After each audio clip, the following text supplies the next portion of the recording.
जय श्री राम भाइयों। आ गए हैं आज अपन अपने इलेक्ट्रिक फील्ड लाइंस के तीसरे लेक्चर को लेकर। आज इस चैप्टर को करेंगे क्लोज।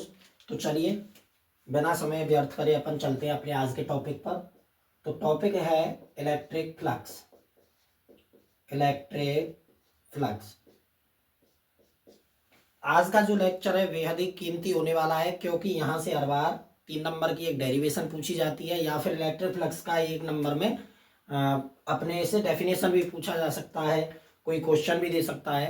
तो आज का जो लेक्चर है निश्चित ही आपको 3 नंबर पक्के करवाएगा अपने एग्जाम में। तो भाई इलेक्ट्रिक फ्लक्स होता क्या है? तो सीधी भाषा में अगर बात करें, electric field lines, electric field lines passing normally through an area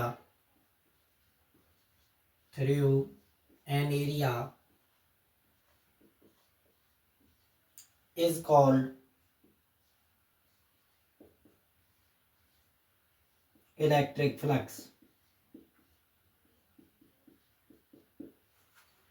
electric flux मतलब विद्युत बल रेखाओं की संख्या, किसी क्षेत्रफल के लंबवत गुजरने वाली विद्युत बल रेखाओं की संख्या को हम क्या कहते हैं? Electric flux. इसे अपन भाई डिनोट करते हैं फाई से। फाई से इसको अपन डिनोट करते हैं। सुंदर सा फॉर्मूला, फाई बराबर ई डॉट ए, और जब इसे सॉल्व करके लाएंगे तो ई ए कॉस थीटा। इतना ही नहीं, अपन को ये भी याद रखना पड़ेगा, फाई बराबर E dot D S, phi बराबर E D S cos theta. और अपन को ये भी याद करना पड़ सकता है E integration of D S. ये सब इलेक्ट्रिक फ्लक्स के फॉर्मूला हैं जो अपने काम आएंगे। यहाँ पे एस क्या है भाई? ए को ही एस के टर्म में लिख दिया है। बिल्कुल सोचना नहीं है कि डी एस इधर ए, तो ये क्या है? इसको मैं डी ए भी लिख सकता हूँ, ई dot D A cos theta E D ए भी लिख सकते हैं। अब मेन बात आती है कि ये ए है क्या भाई? तो ए है, ए क्या है? Area vector. क्या है भाई? Area vector. अब दिक्कत एक आती है कि ये एरिया वेक्टर को अपन माने कैसे और एरिया वेक्टर को डिफाइन कैसे करें। तो भाई एरिया वेक्टर जो होता है, एरिया वेक्टर 3D ऑब्जेक्ट के लिए, अगर ऑब्जेक्ट कोई 3D है तो नॉर्मली आउटवर्ड होगा, normally outward to surface, normally outward to surface, यानी सतह से लंबवत बाहर की ओर निकलता हुआ क्या होगा? Area vector. जैसे 3D ऑब्जेक्ट क्या होता है भाई अपना? एक स्फीयर, तो इसका जो एरिया वेक्टर है वो ऐसे होगा, सरफेस के नॉर्मली आउटवर्ड। और अगर हम बात करें 2D ऑब्जेक्ट के लिए, अगर ऑब्जेक्ट अपना 2D है तो भाई 2D ऑब्जेक्ट जैसे कि एक प्लेन शीट, इलेक्ट्रिक फील्ड यदि ऐसे है तो अब इसके दो एरिया वेक्टर पॉसिबल है। एक एरिया वेक्टर इलेक्ट्रिक फील्ड के डायरेक्शन में और दूसरा एरिया वेक्टर इलेक्ट्रिक फील्ड के अपोजिट डायरेक्शन में। मैं आपको बना के बता देता हूं। तो इसका एक एरिया वेक्टर ये पॉसिबल है और एक एरिया वेक्टर ये पॉसिबल है। ऐसे केस में अपन को बहुत दिक्कत आती है कि कौन सा वाला एरिया वेक्टर अपन को लेना है। तो मैं आपको बता दूं, एरिया वेक्टर हमेशा वह लेना है जो इलेक्ट्रिक फील्ड के साथ एक्यूट एंगल बनाए। एक्यूट एंगल यानी न्यून कोण। एरिया वेक्टर वही वाला लेना है जो विद्युत क्षेत्र के साथ न्यून कोण बनाए, एक्यूट एंगल बनाए। तो इन दोनों में से एक्यूट एंगल कौन बना रहा है भाई? ये वाला एरिया वेक्टर। तो हमें जब भी 2D की डेरिवेशन करेंगे या 2D के बारे में जब भी बात होगी तो एरिया वेक्टर हमें वही लेना है जो इलेक्ट्रिक फील्ड के साथ एक्यूट एंगल बनाए। तो मैं लिख देता हूं इन 2D केस में एरिया वेक्टर वही लेना है जो इलेक्ट्रिक फील्ड के साथ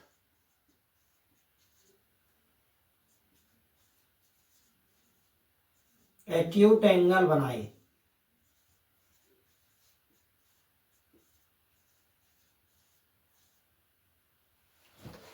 इसको एक बार भाई नोट करेंगे।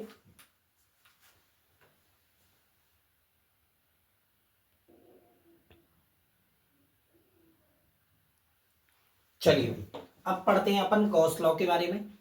गॉस लॉ से या इसके एप्लीकेशन से हर बार एक सवाल पूछा जाता है, 3 नंबर का डेरिवेशन आता है। बहुत ही सिंपल सा ये लॉ है और बहुत ही आसानी के साथ इसके जो एप्लीकेशंस है वो कंप्लीट हो जाते हैं। तो Gauss law, this theorem gives A relationship between the total flux passing through a surface and charge enclosed by the surface. यानी एक सरफेस से कितना फ्लक्स पास कर रहा है और उस सरफेस ने कितने चार्ज को कैप्चर करके रख रखा है, इन दोनों बातों के बीच में जो रिलेशनशिप स्थापित करता है, जो संबंध स्थापित करता है, वो है भाई गॉस लॉ। इसके अकॉर्डिंग कहना क्या चाह रहे हैं, तो Gauss theorem states that the total flux through a close surface, यानी सरफेस क्लोज होना चाहिए, is 1/ε0 times 1/ε0 times the net charge passing through the net charge enclosed by a surface. यानी गॉस लॉ के अकॉर्डिंग, गॉस लॉ क्या है, relationship है net charge enclosed by a surface और total flux passing through a surface, दोनों चीजों के बीच में। और इसके अनुसार जो net charge enclosed by surface is 1/ε0 times the total flux. यानी कुल मिला के बात ऐसा है भाई कि अगर हम देखते हैं total flux passing through surface equals to net charge enclose by surface का 1/ε0 टाइम्स होता है, ये कहना चाह रहा है। यानी मेन जो फॉर्मूला है ये रहा। अब भाई हम पहले पढ़ के आए फ्लक्स की परिभाषा क्या है, ये फ्लक्स है ना, total flux passing through a surface. अभी फ्लक्स पढ़ के आए तो वो क्या होता है, ई डॉट डी ए और उसका इंटीग्रेशन। तो इसका मतलब क्लोज सरफेस का integration E dot D A, ये बराबर होगा भाई इस वाले फ्लक्स के। तो कुल मिला के फाई ई बराबर ई डॉट डी ए बराबर क्यू इनक्लोज्ड, इसको अपन Q enclosed by epsilon naught. तो ये है भाई गॉस लॉ। अभी इसको अप्लाई करना अपन सीखेंगे इसके एप्लीकेशंस में, इसको एक बार नोट करें।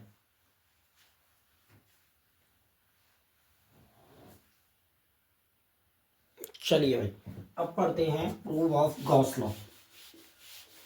छोटा सा एक डेरिवेशन है, इसको अपन सीखते हैं। Proof of Gauss law, proof of Gauss law. कुछ भी नहीं है भाई गॉस लॉ के प्रूफ में, छोटा सा एक डेरिवेशन।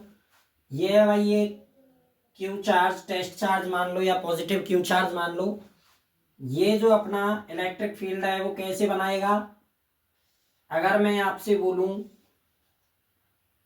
इसके चारों तरफ एक ऐसा सरफेस आप इमेजिन करो जो इस चार्ज को कंप्लीटली ढक ले, तो आप इसके चारों तरफ एक फुटबॉल सजेस्ट करोगे। भाई इसको आप ऐसे समझ सकते हो, मैं अभी बताता हूं आपको। जैसे एक बल्ब जल रहा है भाई, एक बल्ब जल रहा है और इसको यदि मुझे इसको इस प्रकार कवर करना है कि इसकी जो रोशनी है वो बाहर नहीं जाए, तो इसके चारों तरफ मैं एक क्या फुटबॉल नहीं मान सकता क्या, कि फुटबॉल लगा दूं इसके चारों तरफ, या फुटबॉल में बल्ब को अंदर सेट कर दूं जिससे इसका प्रकाश रुक जाएगा। तो ऐसा ही होता है, अगर मुझे इस क्यू चार्ज के चारों तरफ एक ऐसा सरफेस डिजर्व करना पड़ जाए, इमेजिन करना पड़ जाए, जिससे इलेक्ट्रिक इस चार्ज को मैं इनक्लोज कर सकूं, तो मैं एक स्फीयर इसके चारों तरफ इमेजिन करूंगा। तो भाई इस स्फीयर पे कोई आर डिस्टेंस पे एक पॉइंट एस, कितनी दूरी पे, आर डिस्टेंस पे कोई पॉइंट एस है, और ये जो एस है इस पॉइंट पे इलेक्ट्रिक फील्ड का डायरेक्शन कैसे होगा, ऐसे। जिस साइड में रेडिएशन आ रही हैं या जिस साइड में इलेक्ट्रिक फील्ड लाइंस निकल के जा रही हैं उसी साइड में इलेक्ट्रिक फील्ड का डायरेक्शन होगा। अब इस वाले पार्ट को मैं कट करके बाहर ला रहा हूं, तो ये पॉइंट चार्ज ये इलेक्ट्रिक फील्ड ऐसे, और इसका एरिया वेक्टर भी कैसे होगा भाई, ऐसे। अब आप कहोगे ds क्यों लिया या dA क्यों लिया, तो भाई छोटा सा पार्ट कट किया है, पूरा का पूरा स्फीयर में नहीं देख रहा हूं, स्फीयर के एक छोटे से पॉइंट पे मैं क्या देख रहा हूं, इलेक्ट्रिक फील्ड चेक कर रहा हूं। तो भाई अपन सब पढ़ के आए हैं electric field at point S. यदि कोई मुझसे पूछे एस पॉइंट पे इलेक्ट्रिक फील्ड क्या होगा, तो मैं तो पढ़ के आया हूं भाई के क्यू वाई आर स्क्वायर, और के की वैल्यू होती है 1/4 पाई एप्सिलॉन नॉट। क्यू की जगह पे चार्ज है स्मॉल क्यू, और आर स्क्वायर की जगह पे आर स्क्वायर। तो electric field at point S क्या आ गया भाई, 1/4 pi epsilon naught Q by are square. अब हमें यही नहीं निकालना, हमें तो गाउस के नियम का प्रूफ देना है। तो जब प्रूव करना है तो total flux passing through surface, passing through surface.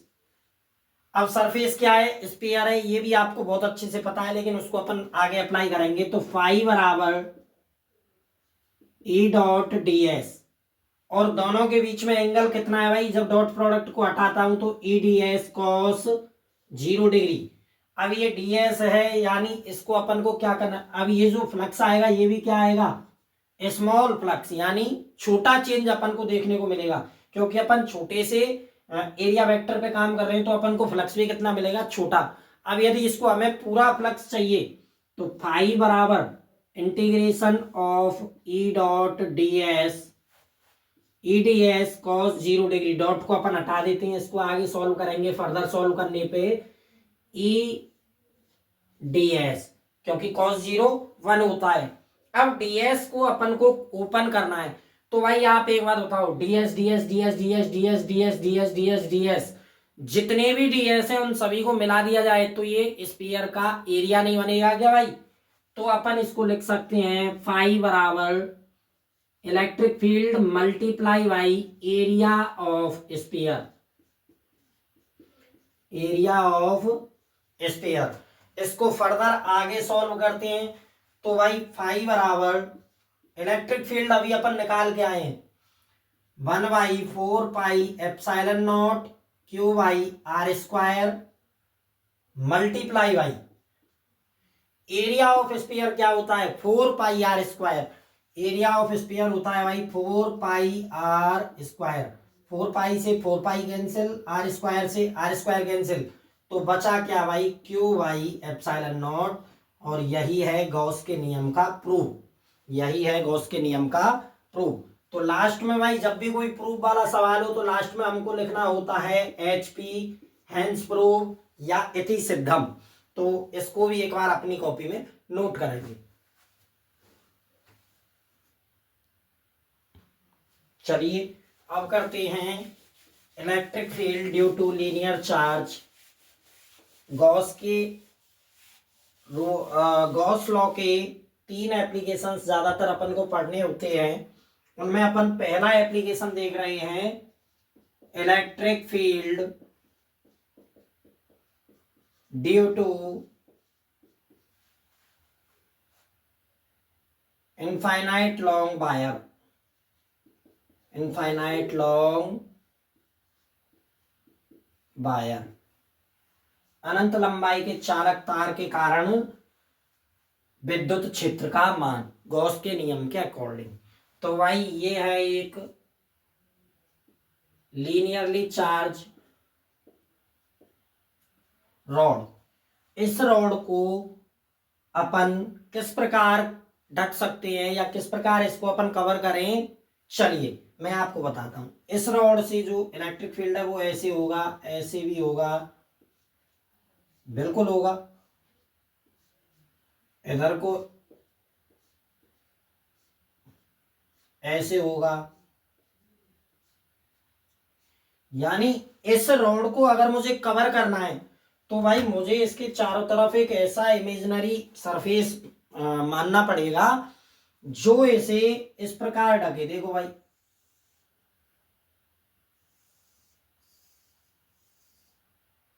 Cylinder, ये है एक सिलेंडर। अब ये सिलेंडर इसे पूरे तरीके से क्लोज कर रहा है, देख लो। लेकिन अब इस सिलेंडर पे अपन को इलेक्ट्रिक फील्ड का डायरेक्शन क्या है, ऐसे। इलेक्ट्रिक फील्ड कैसे है, ऐसे। अब 3 सरफेस हो गई, तो हमें तीनों सरफेस का अलग अलग एरिया वेक्टर लेना पड़ेगा। भाई पहले नंबर का सरफेस तो ये रहा, ये है पहले नंबर का। दूसरे नंबर का सरफेस है ये वाला, ये है पहले नंबर का, ये है दूसरे नंबर का, और ये नीचे वाला है तीसरे नंबर का। तो तीनों का एरिया वेक्टर जो होगा भाई, पहले वाले का एरिया वेक्टर ऊपर की तरफ, क्योंकि सरफेस ऐसे है ये, इसके परपेंडिकुलर ऊपर की तरफ आएगा भाई, सरफेस के परपेंडिकुलर। दूसरे वाले का जो एरिया वेक्टर है वो सरफेस के परपेंडिकुलर, सरफेस ऐसे है इसके परपेंडिकुलर, अभी मैं आपको बता दूंगा। तीसरे वाले का आएगा ऐसे, और इलेक्ट्रिक फील्ड है ऐसे। ये देखिए एक बार इसको अपन समझते हैं। ये रहा है वो सिलेंडर, ये पहली सरफेस, तो इसका जो एरिया वेक्टर है वो ऊपर की तरफ आएगा और इलेक्ट्रिक फील्ड ऐसे है। ये दूसरी सरफेस है, ये एरिया वेक्टर आएगा सरफेस के परपेंडिकुलर और इलेक्ट्रिक फील्ड भी ऐसे। तीसरी सरफेस है ये, एरिया वेक्टर आएगा नीचे की तरफ और इलेक्ट्रिक फील्ड इसी डायरेक्शन में। तो भाई अपन कुछ भी नहीं करते हैं, अपन करते हैं सीधा गॉस का नियम लगाते हैं, by Gauss law. By Gauss law, Gauss law क्या कहता है, फाई इनसाइड बराबर E dot D S close integration of E dot D S is equal to Q inside upon epsilon naught, या Q enclosed by epsilon naught, inside भी लिख सकते हैं। इसके अकॉर्डिंग अभी मैं एलएचएस सॉल्व कर रहा हूं, केवल एलएचएस सॉल्व करने पर। तो भाई फाई नेट क्या होगा, phi 1 plus phi 2 plus phi 3, ये तीनों मिलके फाई नेट लाएंगे। यानी कैसे, तीन सरफेस, तीनों से फ्लक्स अलग अलग गुजरेगा, तीनों से अलग अलग गुजरेगा तो तीनों का फ्लक्स अपन को लिखना पड़ेगा, क्योंकि यहाँ पे तो नेट फ्लक्स की बात होती है। तो फाई नेट बराबर फाई 1, फाई 1 का मान पहली वाली सरफेस के लिए electric field dot D A cos, अब भाई एरिया वेक्टर ऊपर, इलेक्ट्रिक फील्ड इधर, तो एंगल आएगा 90 डिग्री। कितना आएगा, 90 डिग्री। इलेक्ट्रिक फील्ड को बाहर कर लेते हैं, सीधा इंटीग्रेशन का साइन प्लस फाई टू के लिए देखो भाई, इलेक्ट्रिक फील्ड बाहर डी ए कॉस 0 डिग्री। क्यों, क्योंकि इलेक्ट्रिक फील्ड भी इधर है और एरिया वेक्टर भी इधर है। तीसरा ई D A cos again 90 degree, क्योंकि भाई एरिया वेक्टर नीचे की तरफ और इलेक्ट्रिक फील्ड बाहर की तरफ।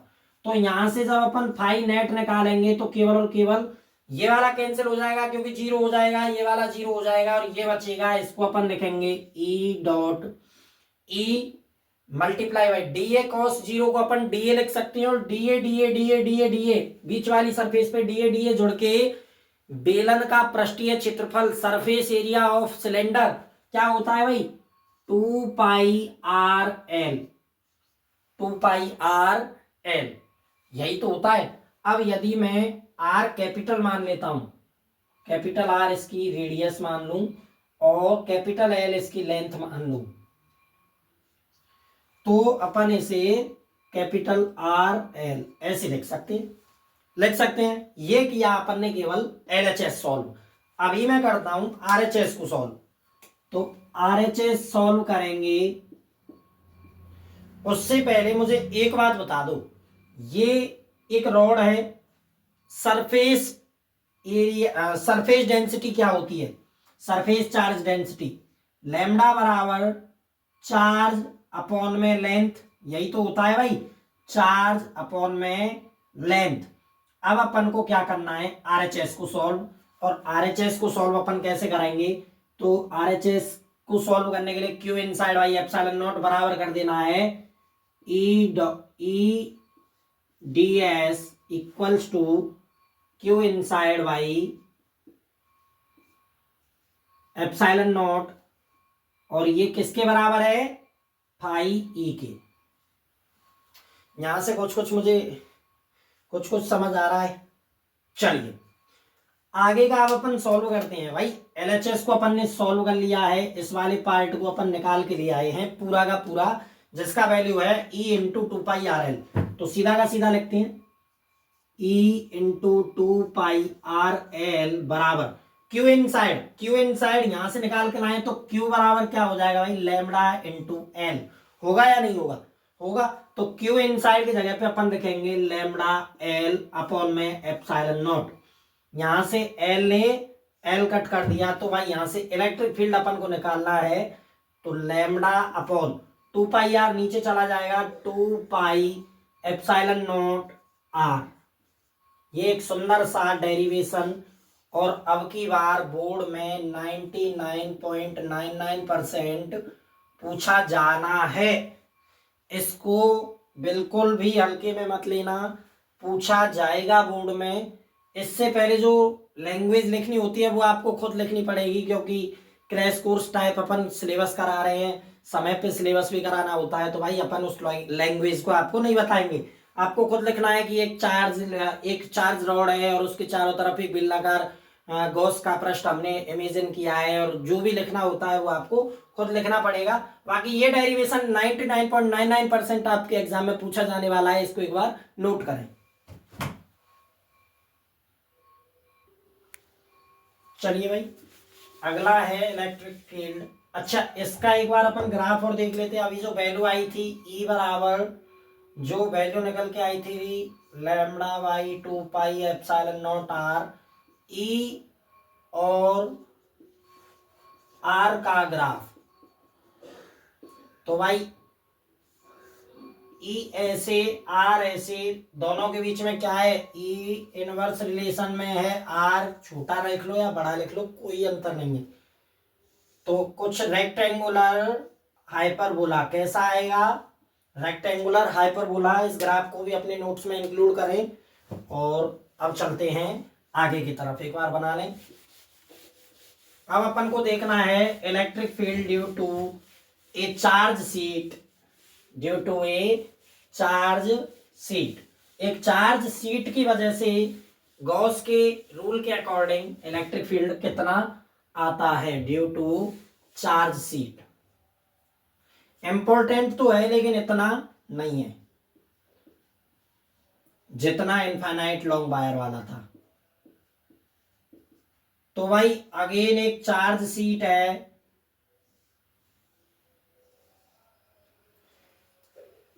अब इस शीट के अलोंग इलेक्ट्रिक फील्ड का जो पासिंग है वो इस प्रकार है।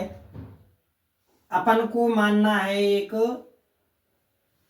गॉस सरफेस या गॉसियन सरफेस। अपन ने मान लिया एक सिलेंडर, इसका एरिया वेक्टर इधर की तरफ, इस वाली सरफेस का एरिया वेक्टर नीचे की तरफ, और इस वाली सरफेस का एरिया वेक्टर इधर की तरफ। इलेक्ट्रिक फील्ड इधर भी होगा और भाई इलेक्ट्रिक फील्ड इधर भी होगा। मैंने बता दिया एरिया वेक्टर वही लेना है जो इलेक्ट्रिक फील्ड से अक्यूट एंगल बनाए। तो भाई तीन सरफेस अगेन अपन को प्राप्त हुई, पहला सरफेस, दूसरा सरफेस और ये तीसरा सरफेस। तीनों सरफेस के थ्रू अपन को वही फ्लक्स निकालना है, और फ्लक्स निकालने के बाद Q inside by epsilon naught के बराबर कर देना है। अगेन अपन को लानी है सरफेस चार्ज डेंसिटी, और जिससे अपन निकाल के ले आएंगे अपना सुंदर सा आंसर। तो देखो भाई बाई गॉस लॉ,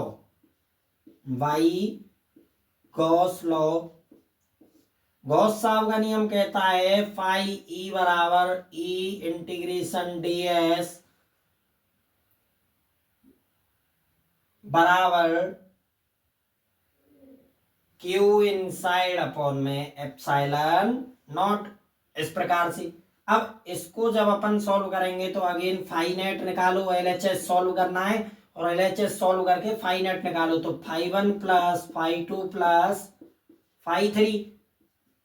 फाई 1 का वैल्यू पहली सरफेस से E D A cos 0 degree अब नहीं बताने वाला मैं कि कैसे एंगल आएगा, क्योंकि इलेक्ट्रिक फील्ड इधर, एरिया इधर, दोनों के बीच का एंगल 0। सेकंड सरफेस लास्ट वाला, इसका एंगल भी ई डी ए कॉस 0 डिग्री होगा। अब बहुत से लोग सोच रहे होंगे इलेक्ट्रिक फील्ड इधर, एरिया वेक्टर इधर, 180 होना चाहिए। अरे भाई पॉजिटिव चार्ज प्लेट उधर भी तो इलेक्ट्रिक फील्ड ओरिजिनेट करेगी ना, तो इलेक्ट्रिक फील्ड ये वाला लिया जाएगा और इसके साथ में एरिया वेक्टर ये वाला, तो दोनों के बीच में अगेन एंगल 0 डिग्री। और तीसरे सरफेस से अपन को निकालना है, तो ई डी ए कॉस 90 डिग्री, ये आपको पता लग गया होगा। एरिया वेक्टर नीचे, इलेक्ट्रिक फील्ड इधर या इधर, कोई सा भी ले लो, दोनों में ही 90 डिग्री आ रहा है। तो अब यहां से जब फ्लक्स अपन निकाल के लाएंगे तो ई ए प्लस ई ए कॉस 0 1 हो जाएगा, डी ए जोड़ के एरिया वेक्टर बराबर ई ए प्लस ई ए, और ये वाला हो जाएगा 0। तो फाई नेट जो आएगा वो आएगा phi net equals to 2EA। अब अपन को क्या करना है भाई, वही सरफेस चार्ज डेंसिटी लाएंगे, क्यू बाई ए, यहां से चार्ज बन निकालेंगे तो सेप ए, ये आएगा भाई। आएगा कि नहीं आएगा सरफेस चार्ज डेंसिटी के कॉन्सेप्ट से। तो अब अपन को करना क्या है कि फाई नेट जो अभी अपना निकल गया है, ये Q inside by epsilon naught के बराबर करना है। तो फाई नेट बराबर Q inside by epsilon naught, phi net का वैल्यू आया है भाई 2EA बराबर क्यू इनसाइड का वैल्यू आया है sigma A by epsilon naught. A से ए कैंसिल, इलेक्ट्रिक फील्ड निकल के आएगा भाई सिग्मा बाई 2 एप्सिलॉन नॉट। ये इलेक्ट्रिक फील्ड एक ऐसा इलेक्ट्रिक फील्ड है जो हमको एक बात बता रहा है भाई, बहुत अर्जेंट बात है जिसको आप सभी को समझना पड़ेगा। इलेक्ट्रिक फील्ड और आर दोनों के बीच में नो रिलेशनशिप, यानी इलेक्ट्रिक फील्ड आर पर डिपेंड नहीं कर रहा है। तो अब यदि मुझसे इस वाले केस में इलेक्ट्रिक फील्ड और आर का कोई ग्राफ पूछे तो मैं कहूंगा ग्राफ ऐसे रहेगा। क्यों? क्योंकि दोनों के बीच में कोई भी रिलेशनशिप नहीं है। तो इसको एक बार नोट करें, इसके बाद एक डेरिवेशन और बचती है अपनी, और अपना ये चैप्टर क्लोज हो जाता है। इसको एक बार नोट करें। चलिए भाई, अब अपन अपनी लास्ट डेरिवेशन को करते हुए इस चैप्टर को करते हैं क्लोज। तो electric field due to a thin spherical shell. Thin spherical shell का मतलब, थिन स्फेरिकल सेल का मतलब भाई खोखली। कैसी खोखली? Due to a thin spherical shell, मतलब खोखली, खाली।